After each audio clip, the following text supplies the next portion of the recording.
দেশব্যাপী একটি গোষ্ঠীর গুপ্ত হত্যা, বিএনপি ও বিএনপির ভারপ্রাপ্ত চেয়ারম্যান তারেক রহমানের বিরুদ্ধে অপপ্রচারের প্রতিবাদে বিক্ষোভ মিছিল ও সমাবেশ করেছে ৪২ নং নাসিরাবাদ সাংগঠনিক ওয়ার্ড বিএনপি ও অঙ্গ সংগঠন।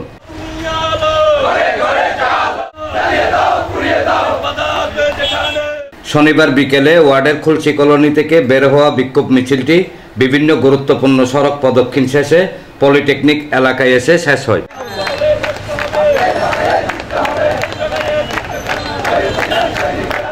অনুষ্ঠানে প্রধান অতিথি ছিলেন চট্টগ্রাম মহানগর স্বেচ্ছাসেবক দলের সাবেক সিনিয়র সহসভাপতি মোহাম্মদ তোফাজ্জল হোসেন। প্রধান বক্তা ছিলেন নগর বিএনপির সাবেক সহপ্রকাশনা সম্পাদক মোহাম্মদ আব্দুল হাই।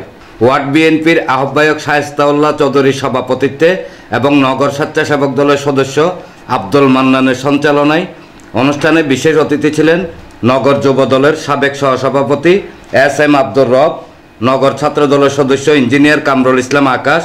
এছাড়া বিএনপি নেতা মোহাম্মদ মতলব, নগর স্বেচ্ছাসেবক দলের সদস্য মোহাম্মদ জসিম, নগর কৃষক দলের সাবেক সদস্য জসিম উদ্দিন, বিএনপি নেতা মোহাম্মদ ইউনুস, মোহাম্মদ জাহাঙ্গীর, সোহরাব হোসেন বাবু, পাঁচলাইশ থানা স্বেচ্ছাসেবক দলের যুগ্ম আহ্বায়ক মোহাম্মদ রুবেল, মোহাম্মদ ফারুক, শিমুল মিয়া, সদস্য মোহাম্মদ সৌরভ, বাইজিৎ থানা স্বেচ্ছাসেবক দলের যুগ্ম আহ্বায়ক মোহাম্মদ গাজী, সদস্য মোহাম্মদ নাসিম, মালেক জমাদ্দার, ৪৪ নং ওয়ার্ড স্বেচ্ছাসেবক দলের আহ্বায়ক মোহাম্মদ রনি, ৪২ নং ওয়ার্ড স্বেচ্ছাসেবক দলের যুগ্ম আহ্বায়ক মোহাম্মদ জাবেদ, মোহাম্মদ জালাল, সুজন, ৪৩ নং ওয়ার্ড স্বেচ্ছাসেবক দল নেতা মোহাম্মদ আকবর, মোহাম্মদ এমরান, মোহাম্মদ রনি, মোহাম্মদ মিন্টু, মোহাম্মদ মহিন, মোহাম্মদ ইসমাইল, মোহাম্মদ সাইদ, মোহাম্মদ বাকের সহ বিএনপি অঙ্গ ও সহযোগী সংগঠনের নেতৃবৃন্দ উপস্থিত ছিলেন।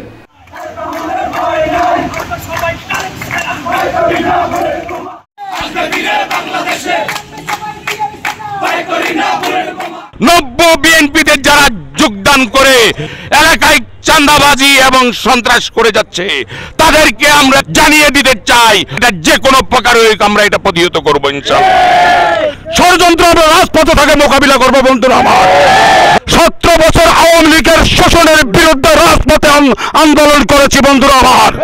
প্রয়োজনে আরো 17 বছর রাজপথে থেকে আমরা ষড়যন্ত্র রাজপথে মোকাবিলা করবো। পরিষ্কারভাবে জানিয়ে দিতে চাই ৪২ নম্বর ওয়ার্ডে কোনো চাঁদাবাজ সন্ত্রাসীর স্থান বিএনপি এবং অঙ্গ সংগঠনে হবে না। আমরা সবাই সুশৃঙ্খলভাবে এই দলকে সুন্দরভাবে এগিয়ে নেওয়ার উদাত্ত আহ্বান জানিয়ে আব্বার বিরুদ্ধে কিছু গুপ্তচর, কিছু অপপ্রচারকারী, আওয়ামী লীগের দোসর এগুলা বিভিন্ন ধরনের কুচক্র চালাচ্ছেন এবং এই ধরনের কুচক্র মহলদেরকে আমরা ধিক্কার জানাই। এদেরকে ডাক ভাঙা জবাব দিতে হবে। বিএনপির নেতৃবৃন্দকে, জনপ্রিয় নেতৃবৃন্দকে একটি গোষ্ঠী আওয়ামী লীগের সাথে আতাত করে বিভিন্নভাবে বদনাম ছড়াচ্ছে, মিথ্যা বদনাম ছড়াচ্ছে। তারা নির্বাচনকে দীর্ঘায়িত করতে চায়। এনামুল হক লিটন, প্রগতি 24 টিভি।